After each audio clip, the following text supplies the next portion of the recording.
Banyak orang yang berhenti belajar itu dikarenakan satu hal, mereka tidak tahan dengan prosesnya.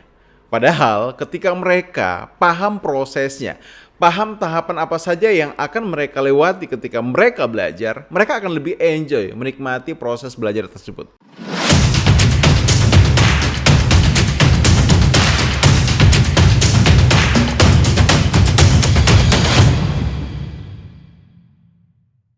Hai, jumpa lagi di channel Ronald Tagalong, channel yang setiap harinya berbagi berbagai hal terkait dengan motivasi, inspirasi, dan pengembangan diri.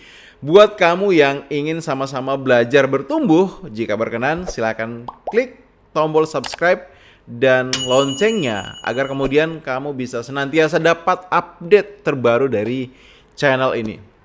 Nah, pada video kali ini saya akan sharing dengan kamu tentang satu hal penting yang dibutuhkan orang untuk mengembangkan diri. Yaitu apa? Yaitu semangat untuk belajar.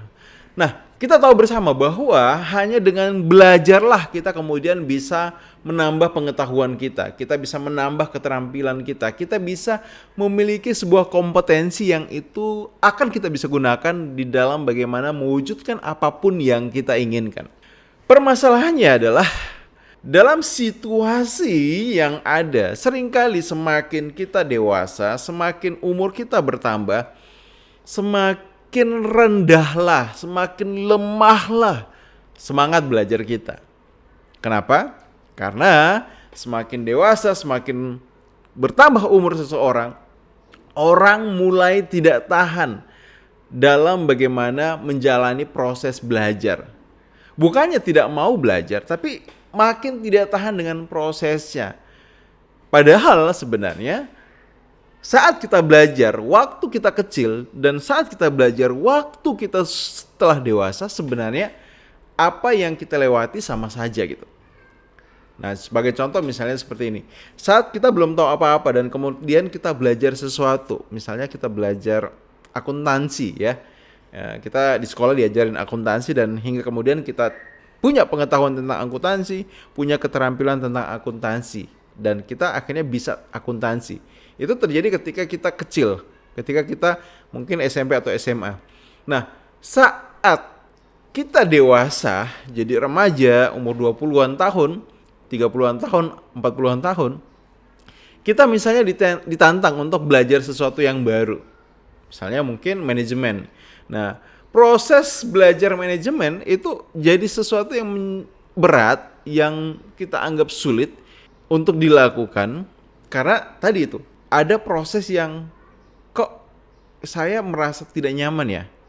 Kok ini sulit ya untuk dimengerti, sulit untuk dipahami. Padahal harusnya proses yang kita alami saat kita belajar saat kecil dan saat kita besar itu adalah hal yang sama.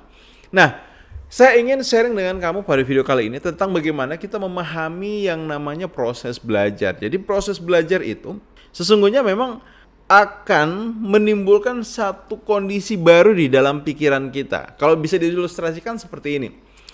Otak kita itu kan terdiri dari ribuan sel saraf, ya. Dan ketika ada informasi baru, ibaratnya otak kita akan membuat satu koneksi baru antara sel saraf yang satu dengan sel saraf yang lainnya, dan ketika terjadi koneksi inilah otak kita itu mengalami kontraksi.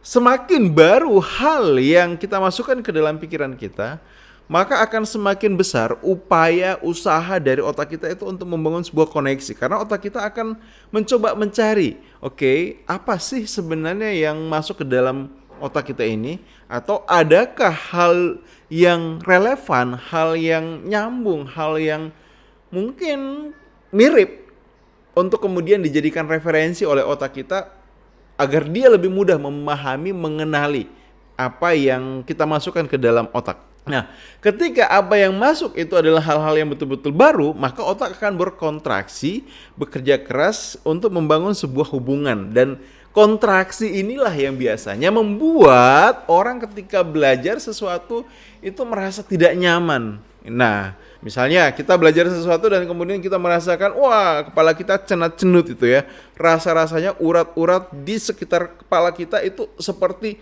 mengembang dan wah hampir rasanya mau meledak. Nah itu yang terjadi.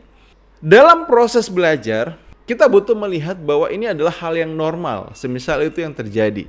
Dan kita butuh menerima itu sebagai bagian dari proses pembelajaran kita. Nah, belajar sesuatu itu ada tahapannya, ya, ada tahapannya.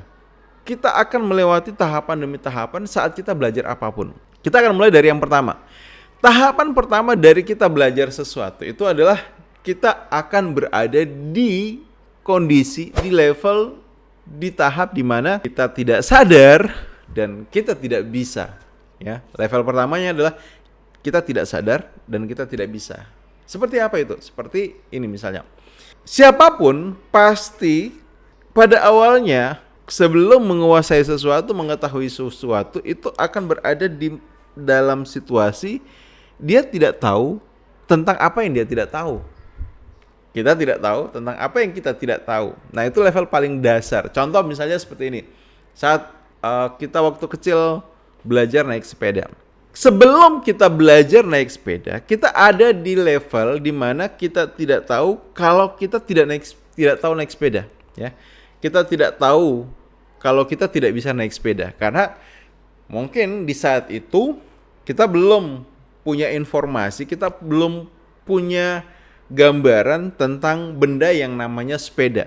Bagi kita ya semuanya mengalir seperti apa adanya hingga kemudian satu ketika ada teman kita ataupun misalnya saudara ataupun ketika kita diajak keluar rumah dan kita melihat ada orang yang naik sepeda, ada anak tetangga yang naik sepeda. Nah, saat kita melihat ada anak tetangga, ada orang lain naik sepeda dan kemudian muncul keinginan kita untuk belajar naik sepeda, maka sesungguhnya kita sudah naik tahapan kedua. Jadi ketika kita belum tahu yang namanya sepeda, kita ada di tahapan pertama di mana kita tidak tahu, tidak sadar ya, dan kita tidak bisa. Hingga kemudian ketika kita ngelihat ada orang naik sepeda dan kita ingin belajar naik sepeda, di situ kita sudah naik ke level pembelajaran selanjutnya di mana kita ya sadar namun kita tetap belum bisa. Nah, di tahapan kedua ini saat kita tahu atau kita sadar dan kita belum bisa, kita baru dalam proses orientasi, kita baru dalam proses pengenalan, kita baru dalam proses penjajakan. Apa ini sepeda ya? Dan bagaimana cara mengendarainya? Bagaimana cara saya bisa menaiki sepeda ini? Bagaimana cara saya mengayuh sepeda ini? Kita dalam kondisi mulai ingin menjajaki bagaimana bisa belajar naik sepeda. Nah, itu di level kedua, di tahapan yang kedua, di mana kita sadar namun kita belum bisa. Hingga kemudian akhirnya kita mau dorong diri kita untuk improve, mau dorong diri kita untuk saya mau coba, saya mau belajar lebih keras lagi. Nah, akhirnya kita dibelikan sepeda atau pinjam sepeda teman dan kita mulai belajar naik sepeda.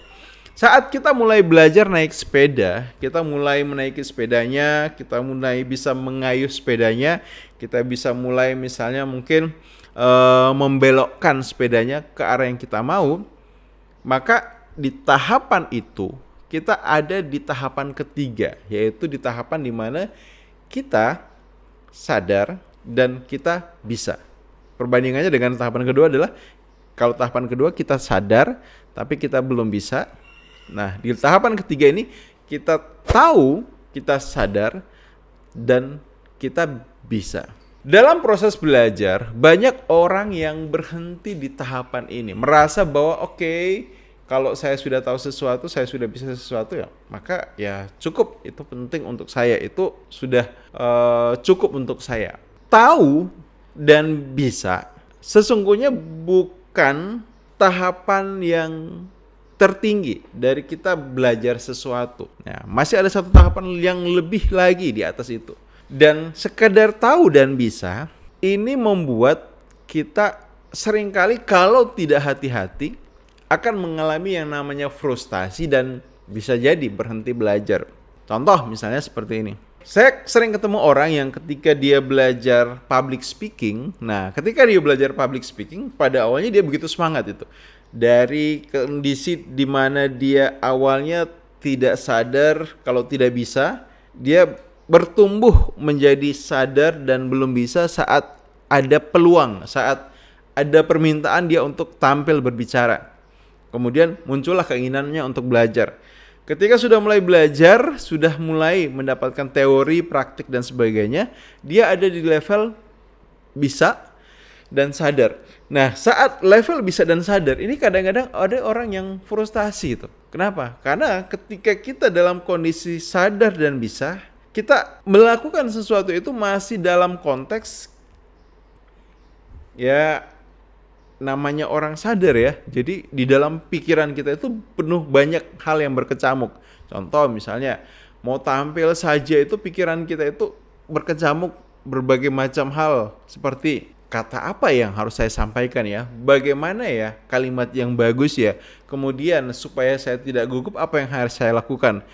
Bahkan ketika sedang bicara pun otak kita itu tidak berhenti berproses untuk kemudian memberikan arahan kepada kita. Oke, kamu harusnya tanganmu dibuka lebar seperti ini. Kemudian oke, kamu sebaiknya maju ke depan. Kamu buat kalimatnya seperti ini. Sisipkan cerita ini, tambahkan kata-kata ini, tunjukkan slide yang sudah kamu siapkan dan sebagainya. Jadi kita bicara tapi betul-betul dalam kondisi kita itu sangat sadar. Atau contoh lainnya misalnya seperti ini. Kita sudah bisa naik sepeda, kita sudah bisa naik motor, kita sudah bisa bawa mobil itu. Nah ceritanya ketika kita mau menyalakan sepeda ataupun mengendari mobil kita, motor kita masih ada dalam kondisi menggunakan pikiran sadar kita untuk oke, yang pertama apa ya? Oh, nyalakan kontaknya. Kemudian setelah itu tekan starternya, kemudian gasnya dinaikin, kemudian setelah itu remnya dilepas pelan-pelan dan jalan. Nah, ketika misalnya kita akan mendekati pertigaan, di situ kita masih harus mikir itu. Oke, 100 meter lagi itu adalah pertigaan. Apa yang harus saya lakukan? Oke, dari yang diajarkan oleh teman saya bahwa kita harus menurunkan kecepatan. Jadi, kalau menurunkan kecepatan apa yang harus dilakukan? Oke, mungkin menurunkan tali gasnya, kemudian sedikit merem. Dan kemudian apa ya lagi menggerakkan lampu sein itu ke arah yang kita inginkan, ke kiri misalnya dan sebagainya. Jadi segala sesuatunya itu betul-betul kita lakukan itu dengan penuh kesadaran. Nah, harus dilakukan dalam kondisi sadar. Nah, memang di situasi ini capek itu. Tapi justru inilah yang akan menjadi kunci. Kalau kita bisa survive, kita bisa tahan prosesnya, kita bisa jalani prosesnya, kita akan mudah untuk naik ke level yang selanjutnya. Di mana level selanjutnya itu adalah level ataupun tahapan kita itu tidak sadar lagi, namun kita bisa. Ya, kita tidak sadar, tapi bisa gitu. Nah, seperti apa sih ilustrasinya? Ya, ketika kamu misalnya sudah terus ya berlatih mengendarai kendaraan tadi, maka kamu akan ada di momen di mana misalnya sambil mengendarai sepeda, kamu bisa lepas salah satu tangan, bahkan kedua tangan, atau malah mungkin ketika mengendarai motor, kamu bisa misalnya melakukannya sambil ngobrol dengan orang di samping, di belakang kamu, ya. Sambil memperhatikan apa yang ada di depan, kamu tahu juga apa yang ada di belakang. Atau bahkan misalnya ada orang yang mampu melakukan hal itu dalam satu waktu, ya, ketika dia mengendarai motor, dia harus belok kanan di pertigaan yang ada di depan, ya, dia sambil menelpon, kemudian sambil mungkin melihat kanan kiri. Jadi segala sesuatunya ketika kita ada di level tidak sadar dan bisa, ibaratnya apa? Segala sesuatunya itu berjalan secara otomatis dan kita akhirnya tidak terlalu pusing, tidak terlalu ribet dengan kondisi itu. Nah, itu tahapan-tahapan belajar. Nah, yang ingin saya ajak ke kamu semua adalah memahami tahapan-tahapan ini, bahwa saat kita belajar apapun, kita akan melewati proses ini. Dan yang utama adalah kita paham.